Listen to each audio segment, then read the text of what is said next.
అందుకే నేను ఇక్కడ ఏం చెప్తున్నానంటే తండ్రికి సంబంధం లేదనే పదం వాడట్లా నేను.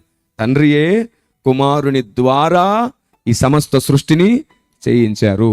కాబట్టి ఇప్పుడు ఆదామును మట్టి పిసికి ఆదామును తయారు చేసింది కూడా ఎవరన్నమాట? కుమారుడైన దేవుడు. ఎందుకంటే తండ్రి సమీపించరాని తేజస్సులో ఉన్నారు. Praise the Lord. కుమారుడి ద్వారానే ఈ సృష్టి నిర్మించబడింది. 11వ అధ్యాయం 3వ వచనం మీరు చూస్తే వాక్యము వలన ప్రపంచములు నిర్మాణమైనవి అని రాయబడింది. వాక్యం ఎవరు? కుమారుడైన దేవుడు. తండ్రి అయిన దేవుడు ఎప్పుడు సమీపించరాని తేజస్సులోనే ఉన్నారు. ఆయన దాంట్లోంచి బయటికి వస్తే ఎవరం తట్టుకోలేము మనం. అందుకే మధ్యవర్తిగా కుమారుని ఆయన నిలవబెట్టాడు. ఆమేన్. కుమారుడు తన మహిమను తగ్గించుకొని మధ్యవర్తిగా నిలబడ్డాడు కాబట్టి మనకు తండ్రి ఎవరో అర్థమయ్యేటట్లు చేస్తున్నాడు. మీకు తెలుసా, యేసు ప్రభు ఈ లోకంలో జన్మించిన కారణం ఏమిటని అడిగితే సత్యవంతుడైన వానిని మనకు తెలియజేయవలనని కుమారుడు ఈ భూలోకమునకు వచ్చి మనకు వివేచన అనుగ్రహించెను అంటాడు యోహాను పత్రిక 1వ పత్రిక 5:20లో. ప్రతి దానిని ఒకదాని పక్కన ఒకటి సరిగ్గా అమర్చి పెడితే తండ్రి ఏమో సంకల్పిస్తారు, కుమారుడేమో నిర్మాణం చేస్తాడు, పరిశుద్ధాత్ముడు నిర్వహిస్తూ ఉంటాడు. తండ్రి, కుమారుడు, పరిశుద్ధాత్ముడు ఏకమై మనల్ని సంపూర్ణం చేస్తున్నారు. దేవునికి స్తోత్రం కలుగునుగాక. ఎవరు ఎవరిని తృణీకరించడానికి వీల్లేదు. ఎందుకంటే తండ్రి కంటే కుమారుడు చిన్నవాడని అభిప్రాయపడే వాళ్ళకి నేను చెప్తున్నాను, తండ్రితో సమానంగా ఉండే భాగ్యం వదులుకొని వచ్చాడని బైబిల్లో ఉన్నాక మనం అలాంటి పొరపాటు అభిప్రాయానికి రాకూడదు.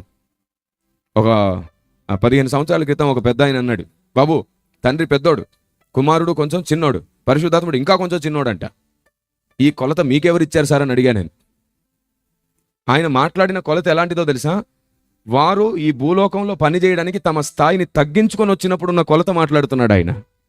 ఒకరు ఇంకొకరి మీద ఆధారపడి ఒకరు ఇంకొకరి చిత్తాన్ని నెరవేర్చడానికే వచ్చారు కాబట్టి వీరి మీద ఈయన పెద్ద, ఈయన మీద ఈయన పెద్ద అంట. కుమారుడు పంపిస్తేనే పరిశుద్ధాత్ముడు వచ్చాడు కాబట్టి కుమారుడు కంటే ఆయన చిన్న అంట.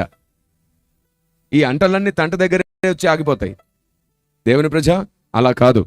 దేవుని కార్యములు ఎలా జరుగుతాయంటే ఆయన భూమి మీద ఏదైనా పని చేయాలి అనుకున్నప్పుడు ఒక బౌండరీలో నిలబడి పనిచేస్తాడు. ఎందుకంటే తన మహిమను అక్కడ విడిచిపెట్టి వస్తాడు కాబట్టి ఖచ్చితంగా లోబడే బౌండరీలో ఉంటాడు ఆయన. అందుకే కుమారుడు విధేయతను మాదిరిగా ఉంచిపోయాను అని రాయబడింది. సాక్షాత్తు దేవుడైనా సరే ఈ భూమి మీద కొన్ని నియమములతో పనిచేశాడు. ఆయన తన మహిమను విడిచిపెట్టి వచ్చినాక తప్పకుండా ఆయన లోబడవలసింది తండ్రికే లోబడి తీరాలి. ఎందుకంటే సంపూర్ణ మహిమ అక్కడ ఉన్నప్పుడు ఈయన సంపూర్ణ మానవుడిగా జన్మించాడు కాబట్టి అక్కడ తనను తాను రిక్తునిగా చేసుకుని అంటే ఖాళీ చేసుకొని వచ్చాడని ఉంది. టోటల్గా ఖాళీ చేసుకొని వచ్చినప్పుడు ఆయన దైవత్వానికి లోబడాలా లేదా? ఎందుకు లోబడ్డాడో తెలుసా? ధర్మశాస్త్రము నెరవేర్చడానికి. ధర్మశాస్త్రాన్ని నెరవేర్చాలంటే ఆయన 100% మానవుడై జన్మించాలి. మీకు తెలుసా, యేసు ప్రభు 100% మానవుడై ఈ భూమి మీద ఉన్నప్పటికీ యేసులో తండ్రి ఉన్నందు చేతనే సమస్త కార్యములను చేస్తూ వచ్చాడని ఉంది. అందుకు ఆయన ధర్మశాస్త్రం నెరవేర్చినప్పుడు ఆయన నీతిమంతుడని తీర్పు తీర్చబడ్డాడు. Praise the lord. ఎందుకంటే ధర్మశాస్త్రమును దేవుడు నెరవేర్చకూడదు. ధర్మశాస్త్రమును మనిషే నెరవేర్చాలని ఇవ్వబడింది. అందుకే ఆయన తన దైవత్వం అంతటిని అక్కడ వదిలి ఈ భూమి మీదకి సంపూర్ణ మానవుడిగా వచ్చి ధర్మశాస్త్రాన్ని నెరవేర్చి తిరిగి తన సంపూర్ణమైన అధికారాన్ని, ఆదిలో ఉన్న తన శక్తిని మరలా పొందుకున్నాడని, సర్వాధికారం కలిగి ఉన్నాడని. ఇప్పుడు ఆయన సర్వాధికారి అయిన దేవుడు. ఈ భూమి మీద ఏదైనా ఒక కర్తవ్యాన్ని నిర్వర్తించాల్సి వస్తే సంపూర్ణంగా తగ్గించుకొని పని చేసినప్పుడు ఆయన స్థాయి, అంతస్తు కనబడదు, పని మాత్రమే కనబడుతుంది. దాన్ని ఎప్పుడు కొలుచుకోకూడదు. ఆమేన్. ఆయన నీ కొరకు నా కొరకు స్థాయి తగ్గించుకొని వచ్చాడు, దాన్ని కొలుచుకోకూడదు. అది ఆయన త్యాగానికి, ఆయన ప్రేమకు గుర్తు. దేవుని ప్రజ, ఆయన ఎంతటి సంపూర్ణుడు అంటే తండ్రితో సమానంగా ఉండదగినవాడు. తండ్రి, కుమారుడు, పరిశుద్ధాత్ముడు ముగ్గురు ఒకటై మహాదేవుడు. ఇది అర్థం అవ్వడానికి ఏం చేశాడు తెలుసా? దేవుడు మనలోనే ఆయన ముద్ర వేసేశాడు. రోమా 1:20 ప్రకారం దేవుని నిత్యశక్తి, దేవుని దైవత్వం, దేవుని అదృశ్య లక్షణాలు, ఈ 3 తెలియాలంటే సృష్టింపబడిన వాటిని ఆలోచించాలంట. చూడండి, రోమాపత్రిక 1వ అధ్యాయం 20వ వచనం. రోమాపత్రిక 1వ అధ్యాయం 20వ వచనం. ఆయన అదృశ్య లక్షణములు, మొదటిది ఆయన అదృశ్య లక్షణములు 2. ఆయన నిత్య శక్తియు దేవత్వమును, రెండవది నిత్యశక్తి, మూడవది దైవత్వమును. జగతుత్పత్తి మొదలుకొని సృష్టింపబడిన వాటిని ఆలోచించుట వలన తేటపడుచున్నవి.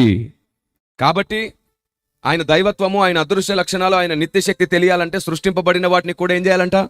ఎందుకంటే అగోచరుడైన దేవుడు, మర్మమయ్యున్న దేవుడు తన గుణగణాలు, తన లక్షణాలను చెప్పడానికి సృష్టిలో చాలా వరకు ముద్రలు వేశాడు. దైవజనులు ప్రకటన గ్రంథం గురించి చెబుతూ అద్భుతమైన వివరణ ఇచ్చారు. మధ్యాహ్నం నేను రావడానికి 10 నిమిషాల ముందు ఆయన మాట్లాడుతుంటే నేను ఒక్కొక్కటి విని నేర్చుకుంటున్నాను. ఇంకా ఏం మాట్లాడతాడో ఆత్మదేవుడిన ద్వారా నేను విందామని చెప్పి సావధానంగా వింటున్నాను అనమాట. సావధానంగా వింటున్నాను. రాళ్ళను గురించి చెప్పారా, ఒక్కొక్క రంగును గురించి మాట్లాడుతూ అవి ఆయన మనస్సు, అవి ఆయన స్వభావము, అవి ఆయన ఆలోచన విధానం అని చెప్తున్నప్పుడు అది 100% ఆత్మదేవుని ఆలోచన. అదే ప్రైజ్ ది లార్డ్. అది ఖచ్చితంగా దేవుని చిత్తం. అది ఆ బోధ మనకు అర్థం అవ్వడానికి, దేవుడు తన మనసు అర్థం అవ్వడానికి ఈ సృష్టిలో ముద్రలు వేశాడు తెలుసా. అసలు దేవుడు బైబిల్ని ఎక్కువ శాతం ఫిగరేటివ్ లాంగ్వేజ్లో వేశాడు. ఫిగరేటివ్ లాంగ్వేజ్లో అంటే ఉపమాన పరిభాషలో దేవుడు ముద్ర వేస్తూ వచ్చాడు. చూడండి ఒకసారి కొరింథీ పత్రిక మొదటి పత్రిక 10వ అధ్యాయం 11వ వచనంలో నేను చెప్పింది మీకు కనబడుతుంది. కొరింథీ పత్రిక మొదటి పత్రిక 10వ అధ్యాయం 11వ వచనం. కొరింథీ పత్రిక మొదటి పత్రిక 10వ అధ్యాయం 11వ వచనం. ఈ సంగతులు దృష్టాంతముగా వారికి సంభవించి యుగాంతమందున్న మనకు బుద్ధి కలుగుటకై వ్రాయబడెను. ఇశ్రాయేలు ప్రజలకు సంభవించినవన్నీ కూడా దృష్టాంతములంట. అవి మనకు బోధ కలుగు నిమిత్తం రాయబడ్డాయంట. రోమాపత్రిక 15వ అధ్యాయం 4లో కూడా చూడండి ఇలాంటి మాట. అక్కడ కూడా ఇంకొకటి ఉంటుంది. రోమాపత్రిక 15:4. ఏలయనగా చదవండి. ఓర్పు వలనను లేఖనము వలని ఆదరణ వలను మనకు నిరీక్షణ కలుగుటకై పూర్వమందు వ్రాయబడినవన్నీ మనకు బోధ కలుగు నిమిత్తము. అది సంగతి. Praise the Lord. కాబట్టి వారి జీవితాల్లో సంభవించినవన్నీ కూడా ఉదాంతములు మనకి. ఓకే, మీరు చెప్పండి, హెజ్కేలు భక్తుడు సంవత్సరం కాలం అంతా ఒక సైడే ఉండమని చెప్పి దేవుడు ఎందుకు ఆజ్ఞాపించినట్టు? దేవునిలోని మనస్సులో ఉన్న బాధ ఇశ్రాయేలుకు అర్థం కావడానికి ప్రవక్తలో బాధ పెట్టాడు ఆయన. హోషేయ భక్తుణ్ణి వ్యభిచారిణి చేసుకోమని ఎందుకు చెప్పినట్టు? ఇశ్రాయేలు ప్రజలు ఆయన విడిచిపెట్టి ఎలా వెళ్తున్నారో చూపించడానికి ఉదాంతము, ఫిగరేటివ్గా హోషేయ భక్తుని జీవితాన్ని దేవుడు పెట్టాడు.